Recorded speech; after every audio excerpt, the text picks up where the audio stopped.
আমার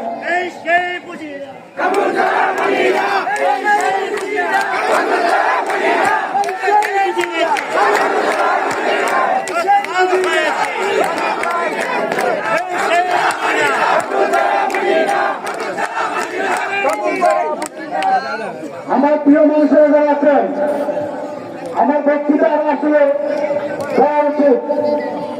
এই যে অনেক মানুষ আসছে, বিশ্বাস করেন কিনা জানি না, আমার মনে হয় 2, 4, 5 জন বা সর্বোচ্চ 10 জনের সাথে আমার কথা হিসাবে আসতেছে। আর বাকি মানুষ, প্রত্যেকটা মানুষ তার নিজ দায়িত্বে নিজ করে সেখানে উপস্থিত হয়েছে। এই প্রত্যেকটা মানুষই ইনভেস্ট আছে এই কামগুলোর উপরে।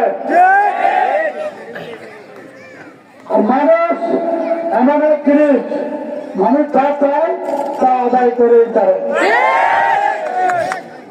আমাদের শহীদ প্রেসিডেন্ট জিয়াউর রহমান, যিনি আমাদের দলের প্রতিষ্ঠাতা, উনি একটা কথা বলেছিলেন, জনগণ সকল ক্ষমতার উৎস। আমি এই কথাটা মনে মনে লালন করি। আমি লালন করি, শহীদ প্রেসিডেন্ট জিয়াউর রহমানের আদর্শকে লালন করার চেষ্টা করি। আপনারা জানলেন এই 5 তারিখের পরে আজকে যারা নমিনেশন নিতে যাচ্ছেন, নমিনেশন নিবেন বা দিচ্ছেন, অনেক মানুষ অনেক জায়গায় গিয়েছেন, অনেক জায়গায় শ্রম নিয়েছেন, অনেক কিছু করেছেন।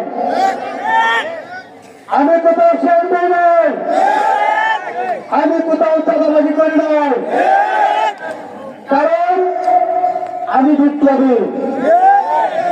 আমার জীবন শুরু হয়েছিল আন্দোলন সংগ্রামের মাধ্যমে।